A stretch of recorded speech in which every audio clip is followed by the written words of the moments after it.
Bonjour et bienvenue à la grande édition de la télévision rwandaise. Voici le sommaire. Ce samedi, les membres de l'association Adahirwa Iwachu ont commémoré pour la 30e fois la mémoire des leurs tués lors du génocide perpétré contre les Tutsis en 1934. Ces cérémonies ont eu lieu en cellule de Kayumba, secteur de Nyamata du district de Bugesera. Au sommaire également, vendredi à la bibliothèque publique de Kigali a eu une discussion avec Carl Wilkins, l'auteur du livre I'm Not Living pour dire je ne quitte pas, qui a permis de retourner en 1994 lors du génocide perpétré contre les Tutsis lorsqu'il a décidé de rester sur le territoire rwandais alors que tous les autres Américains partaient chez eux.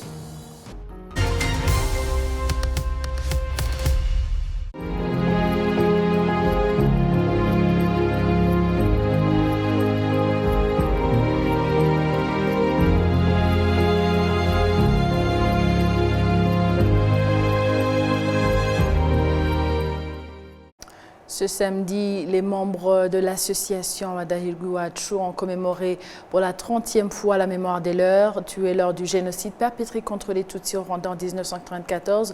Ces cérémonies ont eu lieu en cellule de Kayumba, secteur de Nyamata du district de Bugesera. Ces cérémonies donc ont lieu en présence d'éminentes personnalités dont la présidente du Parlement, Chambre des députés, l'honorable Donatille Kabalissa. Le Taïsi Les Célestins, qui est à la tête de cette association, a expliqué aux personnes présentes l'historique de ce groupe qui unit les survivants du génocide. Originaire de Kalambi et Kayumba, il est revenu sur le drame traversé par les Tutsis dans cette partie du pays avant et pendant le génocide et le courage des soldats Inwatani qui les ont tirés des griffes des bourreaux en 1934. Il a remercié le président de la République Paul Kagame du travail réalisé pour ressortir le pays du chaos dans lequel il se trouvait en cette période en 1934.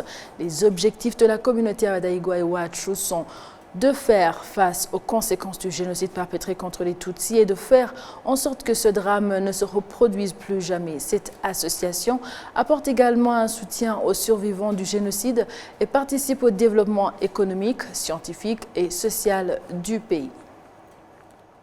Ce vendredi, à la bibliothèque publique de Kigali, une discussion avec Carl Wilkins, l'auteur du livre I Am Not Living, ou Je ne quitte pas, a permis de retourner en 1934 lors du génocide perpétré contre les Tutsis au Rwanda, lorsqu'il a décidé de rester quand d'autres Américains partaient sous les instructions de l'ambassade des États-Unis d'Amérique. Il avait expliqué la raison qui était autre que l'amour, car il était missionnaire ce vendredi. Donc, la particularité du café littéraire est que l'auteur, donc lui-même, est un Américain qui était missionnaire et qui a été le seul de rester sur le sol rwandais à l'occasion de la 30e commémoration du génocide. Il y a une série de cafés littéraires qui sont organisés autour de différents thèmes qui ont en commun le devoir de mémoire. L'auteur Carl, qui à l'époque avait 36 ans, était marié avec 3 enfants et sa tenaille a été donc évacuée et lui est resté par choix, un choix basé sur l'amour de ceux qu'il servait comme religieux. On continue avec l'actualité pour parler, donc il faudra du temps, plusieurs générations sans doute, pour effacer les conséquences psychologiques et dramatiques, donc événements vécus par les survivants du génocide. Les parents ont une responsabilité pour aider les plus jeunes à faire face aux conséquences de cette tragédie. L'idéologie génocidaire, l'idéologie raciste a été enseignée en famille, à l'école, etc. Donc c'est en famille qu'il faut commencer à éduquer dans le sens positif, à donner des valeurs positives de la culture, de la société rwandaise. Donc les parents doivent connaître aussi, doivent s'informer pour pouvoir expliquer justement ce qui s'est passé à leurs enfants. C'est pourquoi ce livre que j'ai écrit, que j'ai dédié aux jeunes, je le dédie aussi aux parents et aux enseignants. Le génocide ? Expliquer le génocide perpétré contre les Tutsis du Rwanda, expliquer à ses enfants. C'est un livre que je recommande aux parents et aux éducateurs, aux enseignants, pour qu'ils aient des éléments nécessaires afin d'expliquer bien ce qui s'est passé en 1994. Donc les parents doivent s'impliquer beaucoup dans le travail de la transmission de la mémoire du génocide, mais aussi dans la transmission des valeurs positives qui caractérisaient notre société, c'est-à-dire le respect de la vie de l'autre, la cohabitation pacifique, l'amour du prochain, l'Ubuntu, comme nous aimons le dire, ce concept sud-africain qui signifie à la fois humanité, fraternité, mais aussi Ubuntu rwandais, ou non, générosité. En fait, quand vous êtes généreux envers quelqu'un, c'est que vous lui voulez du bien. Donc, ce n'est pas très différent le concept rwandais d'Ubuntu et le concept Ubuntu sud-africain. Donc, c'est ce concept-là qu'on doit inculquer aux jeunes. C'est la tolérance, l'acceptation des différences. C'est ça qu'il faut dire à nos jeunes. Et comme ça, ils grandiront dans le respect de la vie de l'autre. Et ces discours qui caractérisent la stigmatisation dont ont été victimes les Tutsis pendant plus de 3 décennies, je pense que si ces enfants font fi de ça, donc se méfient de ça, évidemment, il n'y aura plus de génocide. Parce que le génocide commence, comme j'aime toujours le dire, par les mots et finit par les morts. Donc il faut faire attention aux mots que nous utilisons, il faut faire attention au langage que nous utilisons, parce que comme le dit Tahar Ben Jelloun, dans son livre Le racisme expliqué à ma fille, il dit le travail sur le racisme ou contre le racisme commence par le travail sur le langage. Donc attention aux mots que nous utilisons parce que les mots peuvent être dangereux si on les utilise justement, si on les utilise dans le sens négatif. Mon confrère Patrick Nilidandi avec Jean-Marie Lulangwa parle donc des parents et jeunes face au génocide. Les enfants qui ont assisté au massacre constituent un groupe particulièrement vulnérable. Ils sont aujourd'hui des adultes chez qui on observe des phénomènes de résurgence témoignant d'une profonde souffrance psychologique. Mais aussi dans ce processus de reconstruction du tissu social, les jeunes ont leur rôle et responsabilité car ils sont l'avenir du pays. Quand on s'adresse à la jeunesse, on ne peut pas faire de discrimination. Moi, par exemple, quand je fais jouer mes pièces, je ne choisis pas les gens suivant leur affiliation ethnique. Moi, j'appelle les gens qui sont convaincus de ce que nous faisons. C'est-à-dire un avenir meilleur, un pays où il n'y aurait plus de ces discriminations, un pays où justement cette idéologie serait éradiquée. Et là, je me rends compte que en général, dans la diaspora, les jeunes vraiment sont très réceptifs et ils aiment le travail que je fais et c'est pourquoi je travaille avec eux. Donc, par exemple, à Varsovie, j'ai vu vraiment comment les jeunes qui sont nés après le génocide étaient avides de connaître cette histoire tragique, cette page noire de notre histoire et pour que justement ils fassent tout pour que ça ne se répète plus. Parce que ça ne fait pas plaisir d'entendre qu'on vient d'un pays où il y a un génocide. Et ce qui est agréable maintenant, c'est que maintenant l'image du Rwanda a changé. Avant, moi qui vivais en Europe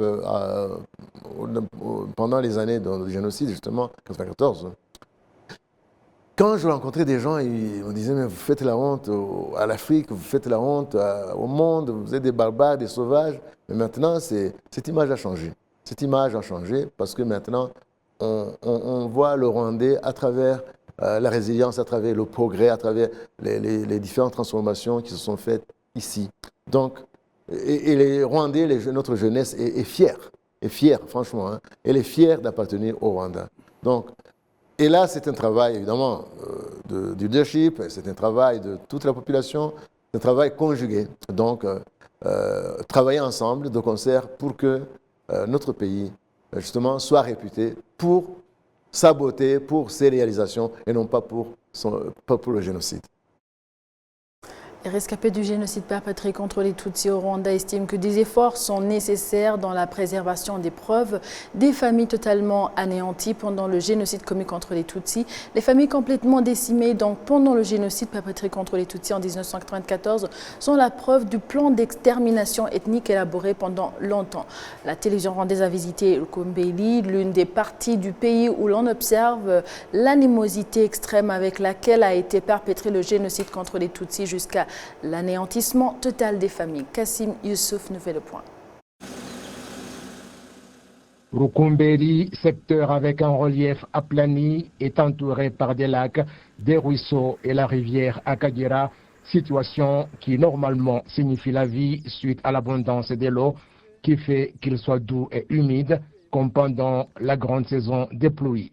Cependant, pendant la saison des pluies en 1994, c'était partout dans Rukumberi des cris de douleur et des corps des Tutsis sans vie. Les miliciens Interahamwe et les ex-FAR se vantaient du grand nombre des Tutsis massacrés. Aujourd'hui, la grande partie où habitaient les Tutsis comprend des ruines après que beaucoup de familles Tutsis aient été totalement anéanties. L'enquête que le groupe des anciens étudiants rescapés du génocide GRG a effectuée en 2019 révèle que parmi 704 familles totalement anéanties en district d'Ongoma, 316 vivaient à Rukumberi. Environ 42 000 corps des Tutsis sont inhumés dans la dignité au mémorial de Rukumberi, dont plus de 30 000 ont été massacrés à Rukumberi et les rescapés ne dépassent pas 750. Il ne s'agit pas seulement de ceux qui ont été massacrés ici, mais il y a aussi ceux qui ont été tués dans d'autres parties de Rukumberi, comme dans des lieux de culte ou au siège local des instances étatiques. Beaucoup ont été déplacés de ces lieux de culte, soi-disant qu'on y effectuait de l'hygiène, pour les jeter ensuite dans la rivière Akagera. La situation géographique de Rukumberi a beaucoup facilité aux criminels d'exécuter leur plan d'extermination des Tutsis. Rukumberi disposait d'une seule voie de sortie parce que toutes les autres issues étaient bloquées par les criminels. Rukumberi est le seul endroit où l'on trouve des plaques d'immatriculation sur les ruines des familles complètement décimées mises en place par un rescapé avec l'aide de son ami juif. Ces plaques sont cependant endommagées à certains endroits, soit par ceux qui sont encore caractérisés par l'idéologie de génocide ou par de nouveaux acquéreurs. L'exemple de Rukumberi est à appliquer ailleurs dans le cadre de la préservation de l'histoire, surtout celle relative aux familles qui ont été totalement anéanties pendant le génocide perpétré contre les Tutsis. Les statistiques de l'enquête que le groupe d'anciens étudiants rescapés du génocide a réalisée en 2019 révèlent que partout dans le pays, l'on dénombre 15 593 familles totalement anéanties, qui comprenaient 68 871 personnes, preuve éloquente du plan de ceux qui ont préparé et exécuté le génocide perpétré contre les Tutsis, l'extermination sans laisser aucun Tutsi pour raconter l'histoire.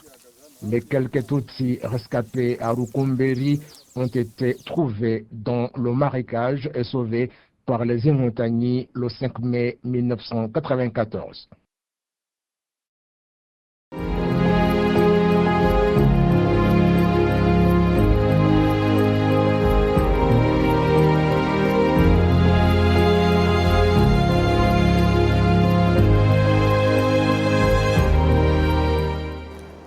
Le Fonds africain de solidarité se déclare prêt à appuyer les institutions de microfinance au Rwanda pour les aider à contribuer au développement économique du pays.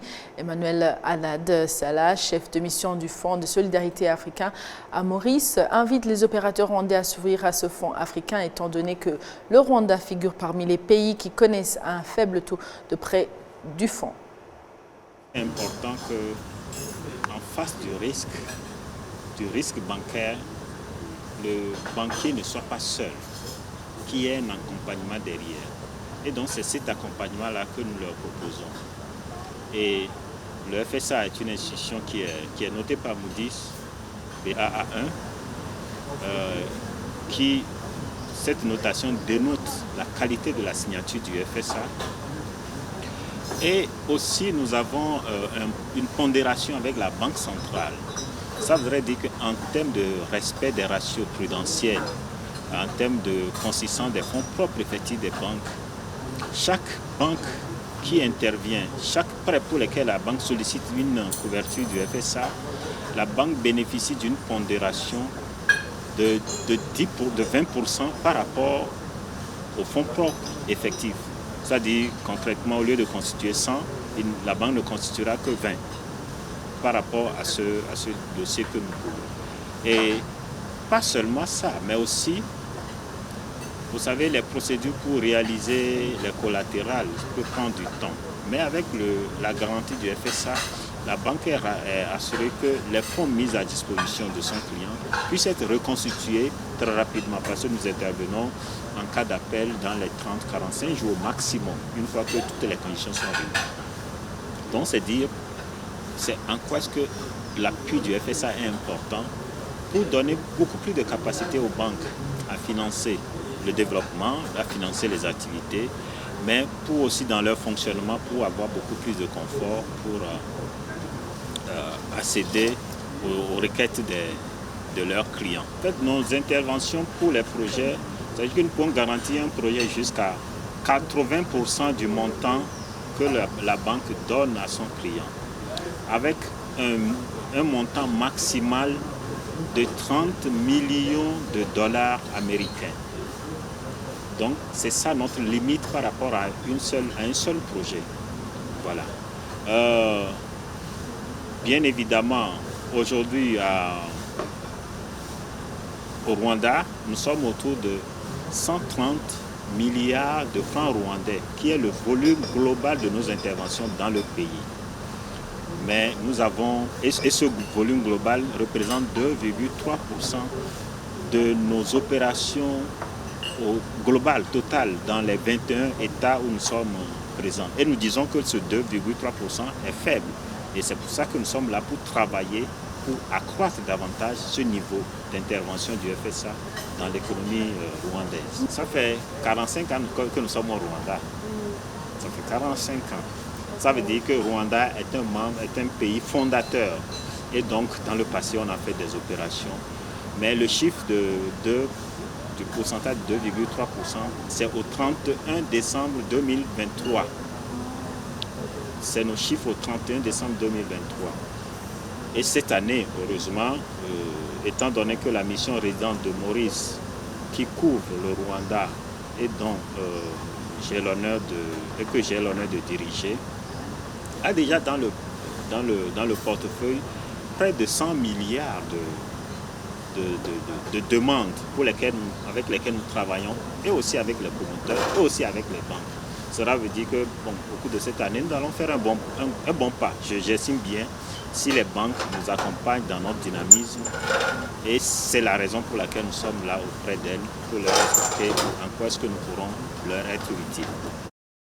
Les autorités du Centre technologique d'intelligence artificielle au Rwanda, connu comme Rwanda Artificial Intelligence, indiquent qu'à la base, il existe donc un programme en Kinyarwanda qui sera utilisé pour relever les défis des agriculteurs et des éleveurs qui voudront améliorer la qualité de leur travail. Suivons les détails.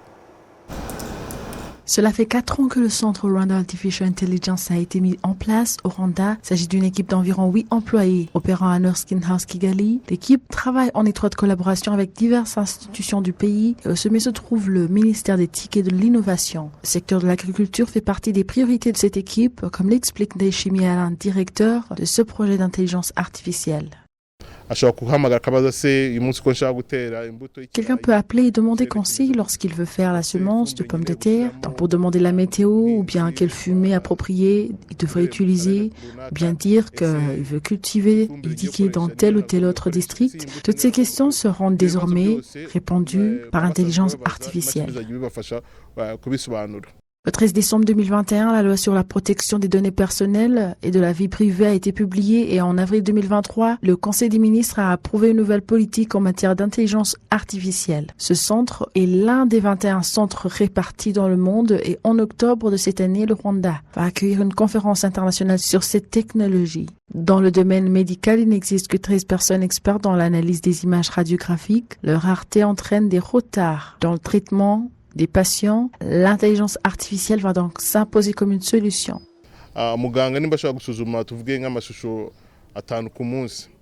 Si le médecin peut interpréter 5 images par jour et que l'intelligence artificielle peut interpréter 1 million d'images en 10 minutes, tout cela sera très bénéfique.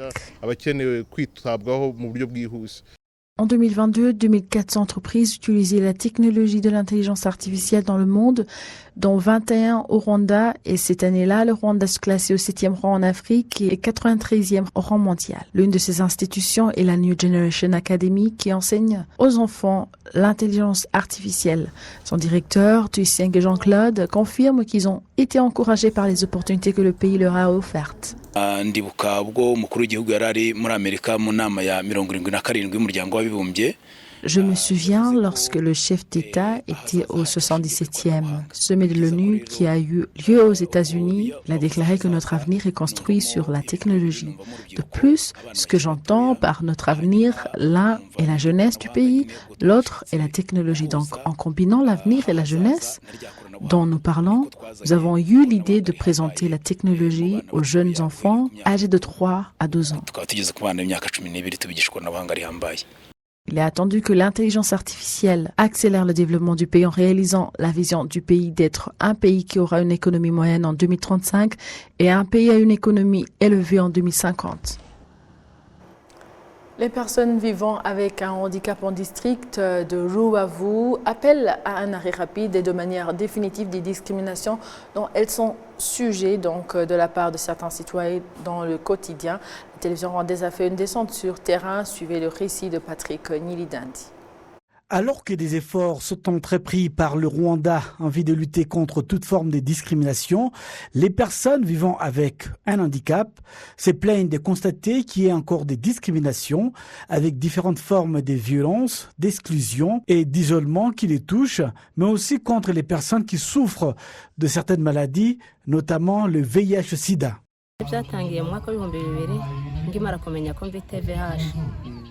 Cela a commencé en 2000, lorsque j'ai appris que j'étais atteinte du VIH. Je voulais d'abord savoir les précautions à prendre pour faire face à la situation. Lorsque les voisins l'ont appris et que j'avais déjà commencé à prendre les médicaments, ils ont commencé à m'éviter. Une étude récente du Centre biomédical du Rwanda, RBC, en sigle et en anglais, révèle qu'une personne sur 5 souffrant des maladies mentales est souvent maltraitée par certains membres de la société, surtout qu'elles n'ont pas la capacité de prendre leurs propres décisions. Nous condamnons avec la dernière énergie les discriminations dont font l'objet les personnes vivant avec un handicap mental, car certaines personnes profitent de leur faiblesse pour abuser d'elles, avec les risques de leur transmettre des maladies comme le VIH-Sida, mais des fois elles sont victimes des grossesses non désirées. J'aimerais rappeler ici que ce sont là des crimes punissables par la loi. Le maire du district de Rubavu a interpellé les citoyens de son entité administrative de ne pas associer les maladies mentales à la sorcellerie, les parallèles étant franchis par la plupart des citoyens. Le maire Mulindwa Prosper a conseillé aux habitants de toujours se rendre à l'hôpital lorsqu'ils soupçonnent qu'un proche souffre de problèmes de santé mentale. Je profite de l'occasion pour revenir sur ceux qui choisissent de consulter les charlatans au lieu de consulter le vrai médecin. Il faut dire que la plupart qui fait ce choix, cela est dicté par l'ignorance, car ces personnes pensent que tout dysfonctionnement d'une personne est dû à des possessions mystiques.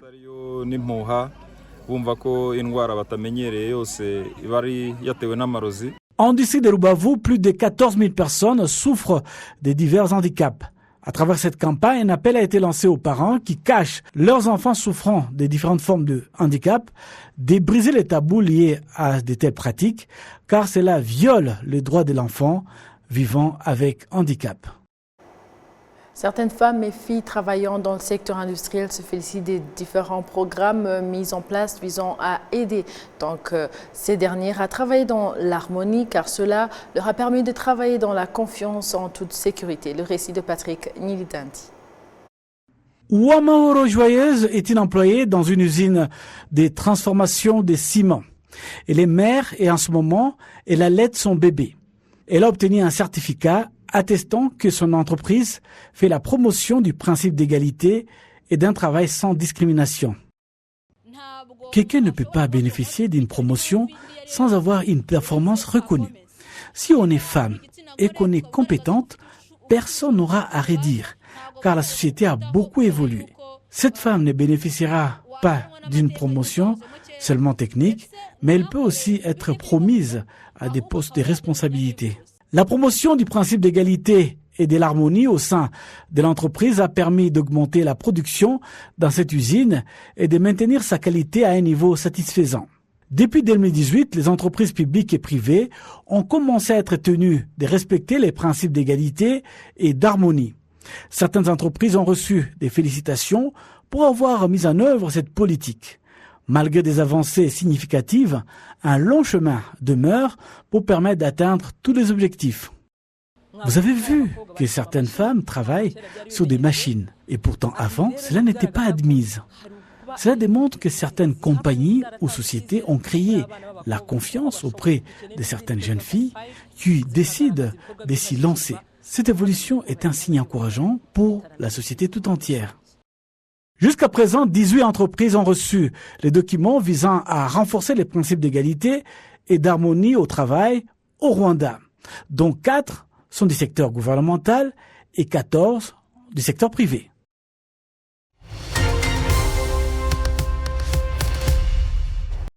Tout ce qui était au rendez-vous d'actualité de la télévision rwandaise, avec toute l'équipe qui a réalisé la grande édition, je souhaite de passer un excellent suite du programme de la télévision rwandaise. J'étais avec Amandine Dikouma-Sabo. À la prochaine et d'ici là, portez-vous bien.